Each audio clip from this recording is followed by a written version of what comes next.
be at. You know, this situation for Cole Beasley, I mean, shit. I mean, if nothing else, this is enough motivation for me to go ahead and get the vaccination. Shit, you're going to get paid to get it.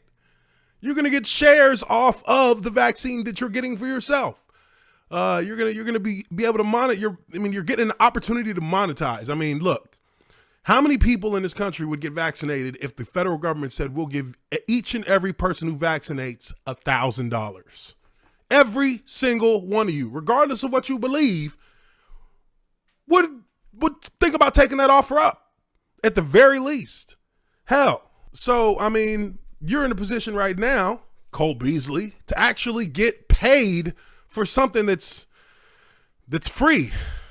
I get that some people are feel a funky way about this, about vaccines, I guess, or shots, but hell, your kids got to get measles and polio shots before they go to school, before they can be allowed in school. So what's the problem? I had a conversation with my mom, and I've done my own research on the vaccine, the rDNA system that they use to be able to quickly make a vaccine. You have a better chance of walking out your front door and being struck by lightning the moment you set foot out the door.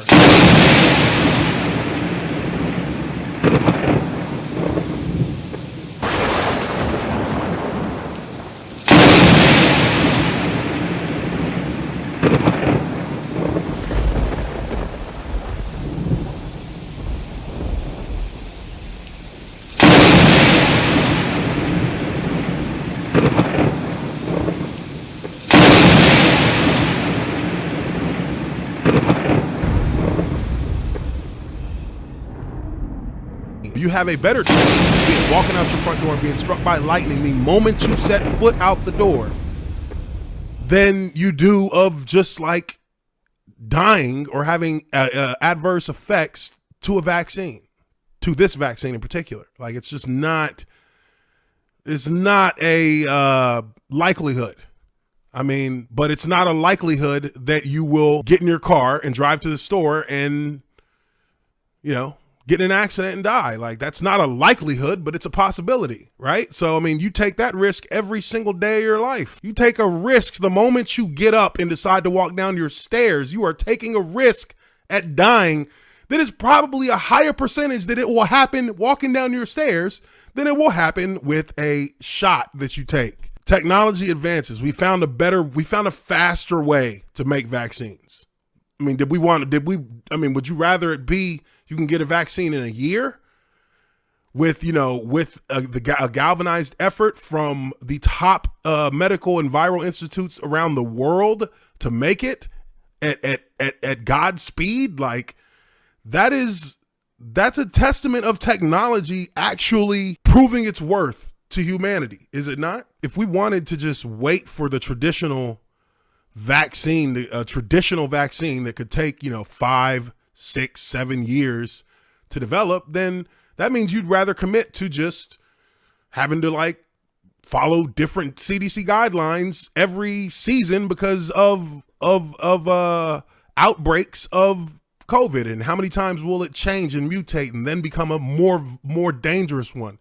My mom is the perfect victim of the virus. Like, the virus would absolutely look at, if the virus was something that's cognizant, it would look and say, this is the perfect target. This is the one that it's going to taste so good to infect this person and take their life. My mom was the perfect candidate. Both her kidneys have been transplanted. She has two different kidneys that are not of her original, of her body. No immune system when it comes to, defending against any kind of serious infection, because she takes medicine every day. She's been taking medicine every day of her life since I was 13, 14. What is my problem with it when my mom and my dad, who's also over 60, diabetic, diabetes, I think type 2, not the traditional one, the one that you acquire over time and it can go away. Why would I think that I am in so much danger that my parents can do it but I can't? That just doesn't make sense to me. My beliefs are my beliefs, but I'm still logical about things. I don't care about being, on one side or the other. I'm on my side on all topics. Whatever I feel like is for me. I don't care whether it ends up being on one side or the other. If it's how I feel, it's how I feel. I got the shot. I didn't feel anything. I haven't had any reaction at all. But I also had COVID twice. 2 times. Last year, when one of my friends died, I caught it from him. He died from it, and he gave it to me before he died. Because that's when I went and I got tested, because I was like, whoa, what the hell? I don't feel right. And I was, dealing with a lot of, I was feverish. I was off balance walking, felt like I was walking on balloons. I've seen what it can do. I've seen what it's done. Cole Beasley, I don't know if he's replied to this yet. I don't know if there has been if there's actually been any movement on that, because I would assume that if he's asking for this and he's actually getting offered exactly what he asked for, then he should be fine with it. He should be fine with it, unless he's full of shit and he's just bullshitting. We'll see. So we'll keep up with that.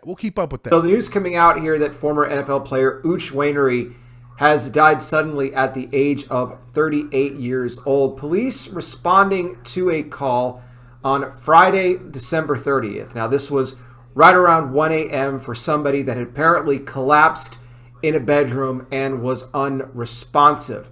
That individual ended up being Uch Wainwright. Now, he was at the home of his wife. Now, we don't know what was going on with the relationship here at the time.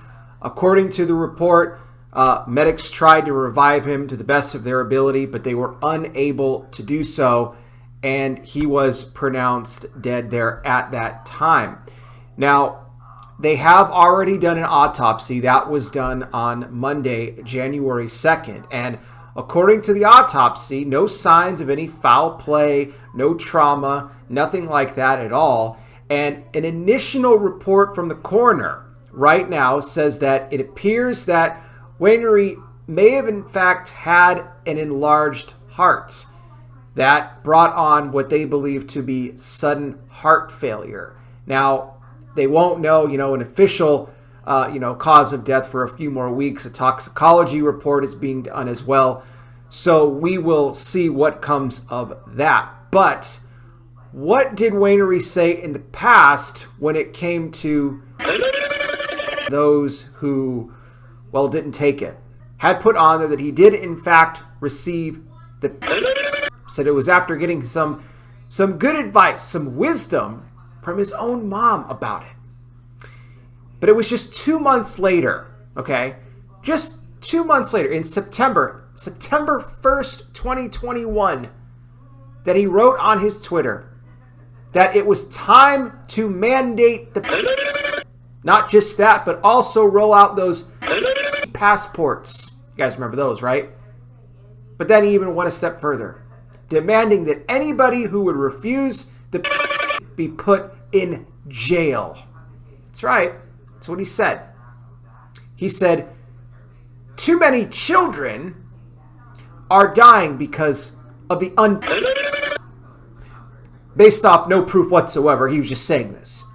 So again, we have another hostile individual towards people who refuse to get a lot of celebrities have been like this too. I reported on them. And now Wainwright is no longer here. And look, that's sad. Was his death, though, from the... We don't know. It looks like it could be. Again, I'm not saying 100% it is, but, when you bash people like that, and, we've seen these tweets, they pop back up, they come back, and it's very telling. They end up eating their own words. They go around and they promote this thing like it's the best thing in the world. They tell people who don't want to take it, you should go to jail for it, and now they're no longer here. I'm not ever going to celebrate when someone passes away, whether it's from the or what. And there are people that do that. I'm not one of those. But it's just very unfortunate. Because at the same time, when they went about things this way, and this is kind of one of the things that they're going to be remembered for now. And Uche Wainwright, former... Coming to you from heaven.